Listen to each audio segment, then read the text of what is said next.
Does your serger intimidate you? Maybe you have one sitting in a box that you can't quite bring yourself to set up. Or keep looking at purchasing one, but can't quite pull the trigger? You might be surprised at how common this is. My first serger was a hand-me-down, and it took me about a year to bite the bullet and set it up too. So let's take all the mystery out of it right now, so you know exactly what to expect when you set up and use your serger. Hi, I'm Adrienne from Sew PDF. I've been sewing for about 25 years, and for the last 5 years I've been designing and marketing PDF sewing patterns. My goal is to make sewing easy and fun. This video goes into detail about how to use a serger, with all of my favorite tips and tricks. If you are considering getting a serger and would prefer a shorter video covering the basics of what it does and why you may or may not want one, you can check out this video here. So, if you already have a serger, or are looking for more detail on it before purchasing, you probably already know that its basic purpose is to overlock seams, like this. A serger can overlock seams and edges in a few different ways. The primary two settings are a 3-thread or a 4-thread overlock. 4 threads will stitch 2 single lines, one at the bottom and one slightly above, plus the loops. 3-thread will do just 1 line of stitches with the loops. The 4th thread is used mainly when you are sewing the seam at the same time as you are finishing it. This is typically done with the knife turned on, trimming excess seam allowance to create a narrow seam. The 3-thread is more often used when the seam is sewn on a sewing machine and then finished with the serger. The knife can be used here as well to trim any excess seam allowance, or you can leave it as a larger seam in case any adjustments need to be made later. Most sergers also come with a rolled hem function, which gives you the option to do a really narrow rolled hem, like this. I'm not going to be going into detail on the rolled hem function today, but if that's something that you'd be interested in, give me a shout in the comments, and I can create another video all about the rolled hem. So let's talk about thread. You can see here I've got the back of my serger showing, which is where the thread cones sit. So a regular sewing machine uses a standard spool of thread, whereas the serger uses these cones. They're designed to sit upright and allow the serger to feed it up through the guides and then down through the machine. They come in different sizes, and some of the larger ones like these won't fit on all sergers. Some models will have all 4 cones sit side by side, and in this type there often isn't enough room for large cones like this. You'd have to use the smaller ones. Most people find the most intimidating part of using their serger is threading it. Once it's ready to go, it's a pretty simple machine to use. Since the specific order of guides will vary from machine model to model, I'm just going to give a quick overview of how to thread your machine and some tips on how to make it easier.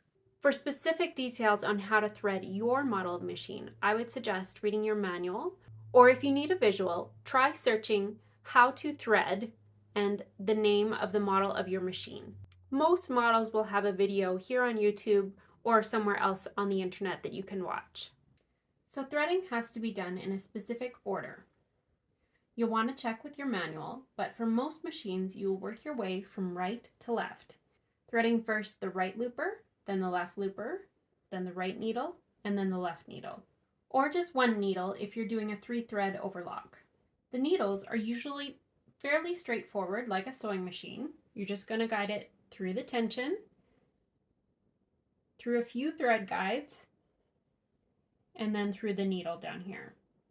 The loopers are a little more complicated. Let me give you a closer up view. Okay, so here's a close-up.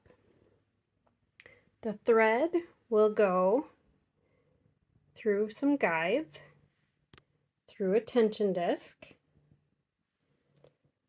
and then on my machine it's got this little slot here it needs to go in. And through a series of hooks and guides. So typically the lower looper is the most complicated one to thread. The upper looper goes through a few different guides, and it will go through this stitch finger here, which is what guides the thread into the chain that it will create. So The lower looper, what makes it more complicated is that once it gets down here, it's going to have to go over to the other side. And at the back of this stitch finger here, there's a guide it needs to go through. And you're going to have to move the wheel to get it into a good position that you can get it into that. And then the thread comes back over here.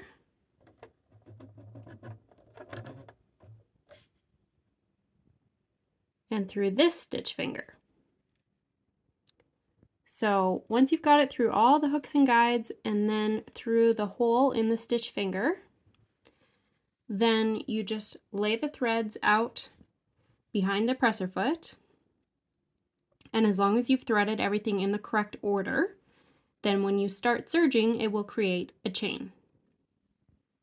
And you always want to chain off, which means to serge with no fabric. Just run the machine with no fabric in it. So you want to chain off when you first thread just to make sure it's chaining correctly. So like I said, every machine is going to be slightly different. There's going to be different hooks and guides that they need to go through, but generally it's around the same type of configuration, as in which direction it goes. And some of the areas are going to be hard to reach, but most sergers will come with a special pair of tweezers that helps you to get the thread through some of the trickier guides. So here are my tweezers. And you can see they've got this kind of hooked edge, and they come in a couple different sizes. As I said previously, most sergers will come with a pair of tweezers, but if yours didn't, regular tweezers can be helpful as well, or you can purchase this type at pretty much any sewing store that carries sewing notions. There are actually some expensive sergers that are much easier to thread, with a technology called air threading. Air threaders have a series of tubes that run through the various guides, and you can put the thread into the air threader, pump it, and the air will push it through all the guides, and you can just pull the thread out the ends. Just like a sewing machine, you'll need to change your needles to make sure that they stay sharp and use the correct kind. Different sergers will recommend different kinds of needles. My Janome here says to use only HA-1SP needles, size 11 to 14. There are some special types of needles that are made just for overlocking, but make sure to read your manual and see what type of needles it recommends. Sergers have a number of settings that need to be considered in order to get an effective stitch. First, like a regular sewing machine, there is a stitch length. The location of this dial is going to vary depending on your model. Mine has a dial right here on the side, and it shows the stitch length right here. A standard stitch length is going to be around 2 to 3. Generally, a longer stitch length, like 2.5 or 3, is better for stretchy knit fabrics, whereas a shorter 2 length would be more for woven fabrics. Another setting is called differential. A serger has 2 sets of feed dogs, one at the front and one at the back.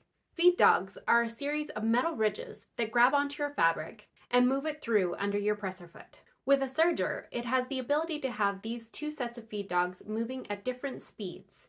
And this gives you the ability to have your machine stretch out the fabric as it moves through or gather it slightly. A serger differential of 1 means that they're both moving at the same pace.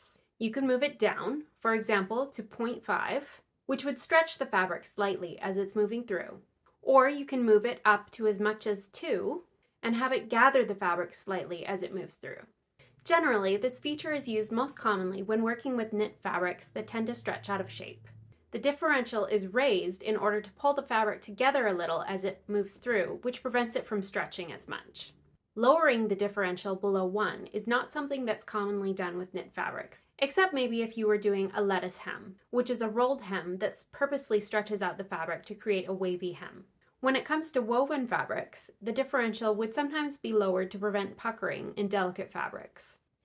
Finally, you have the tension settings. So like a sewing machine, you've got tension on each thread, and the tension discs are located up here at the top of the machine. Typically, you don't need to adjust the tension very much, but it may be necessary with some types of fabrics. Your manual will list examples and show what the stitches will look like when the tension is not correct and which thread may need adjusting. Sometimes, when people are having issues with their stitches, it may seem like the tension setting is to blame when it's actually caused by the thread not being in the tension disc properly. So to make sure that your thread is in your tension disc properly, you need to make sure that your presser foot is up when you're threading your serger. Also, you need to make sure that when you put the thread in the tension disc, it gets all the way in. Another thing to note is that sometimes small amounts of debris will actually build up inside the tension disc and prevent it from getting tension. It will be small enough that you won't really see it, but large enough that it just prevents the discs from putting the tension on the thread because it's so slight. Because of this, it's good to clean your tension discs on occasion. I like to use a pipe cleaner and just stick it in there and rub it around, but you can also just take a lint-free piece of fabric, fold it, and just floss the tension disc with it. Speaking of cleaning, sergers do build up a lot of lint quite quickly because they are cutting the fabric as they sew. Sergers come with a tray that catches the cut fabric as it's sewing, so you'll need to empty that regularly and open up your machine and clean it. You can see I've done some sewing and there's already, just from half of a project, there's already a fair amount of lint in there.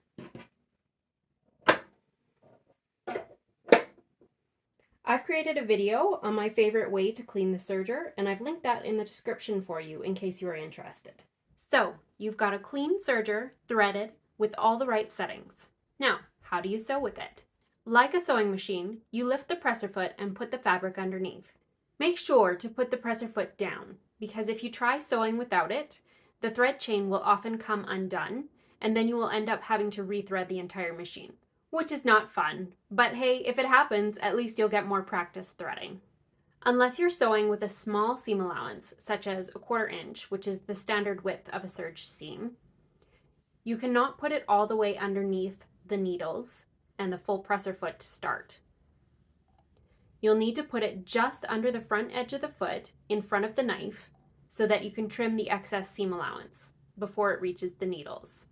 Speaking of seam allowance, the machine will have a guide for seam allowance next to the knife. Most knit patterns will have a smaller seam allowance since they don't tend to use fancy seam finishes. Depending on the pattern, they will range between a 1/4 inch, 3/8 of an inch, and a 1/2 inch. On rare occasions, they may use the standard 5/8 of an inch seam allowance that is most often used with woven fabrics.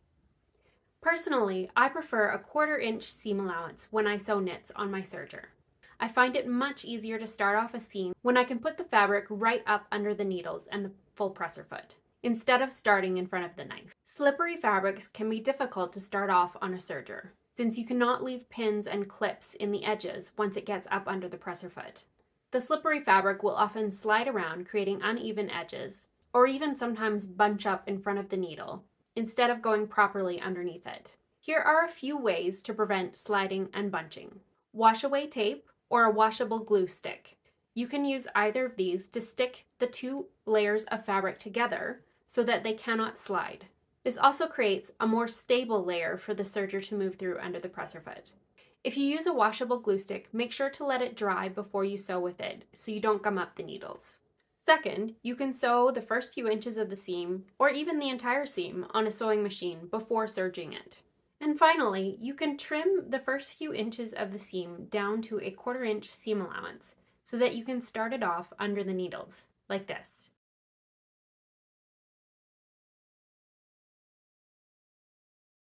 Okay, so you've started off your seam, sewn it nicely, and you come to the end. What do? You actually continue serging right off the edge of the fabric and keep going for several inches so that you've got a tail that you can cut off. Most of the time, it's not necessary to secure the end of your seam, as you'll be serging back over it with a subsequent seam, and that will lock it in. But sometimes you will need to secure the ends, and we'll talk about the different ways to do that shortly. When you need to sew a round seam without ends, pick somewhere to start and place the fabric under the presser foot, with the edges butted up against the knife. If your seam allowance is larger than a 1/4 of an inch, you'll need to veer in until you are cutting off the correct amount. And when you come back around to the starting point, cut off the angled part so it is all at the correct seam allowance. Sew over your stitches for a short distance. Some people like to turn off their knife for this part. I don't usually. And then with your needles up, lift your presser foot and pull the fabric towards the back. Put the presser foot back down and then chain off. For a professional looking finish, at this point you would secure your tails, which can be done in a few different ways. Personally, I started off securing them, but I found that overlapping the stitches is enough to lock them in place and they don't unravel. So now I just trim my tails and leave it at that. You will have a few pokey looking thread ends, but it doesn't unravel, especially if the seam is being top stitched. So here's what I mean by those pokey thread ends. But those can be trimmed a little closer without any worry of unraveling.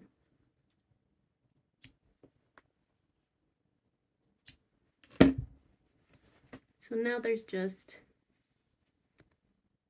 tiny little ones left. So that's how I usually leave my seams when they're overlapped like that.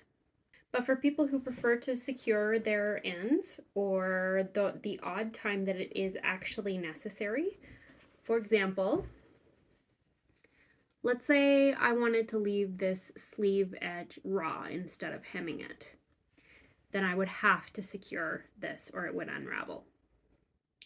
So options are, you could tie a knot, but honestly it doesn't look very good. I did that at first. Doesn't look good. You could flip it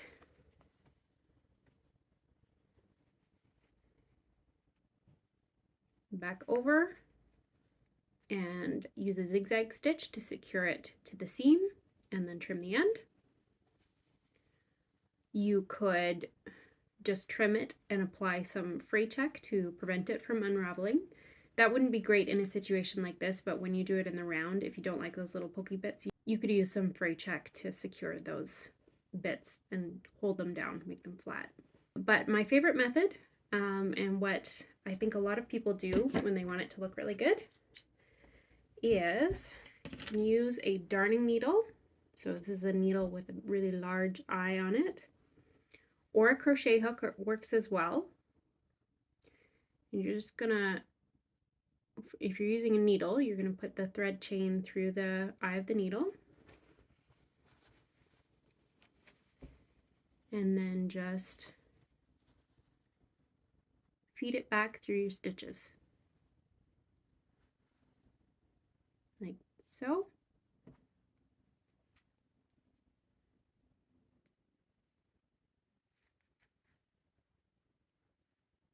There we go.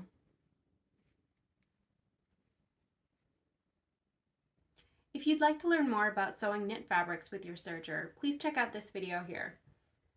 Thanks for watching, and please hit subscribe if you'd like to see more sewing tutorials like this one.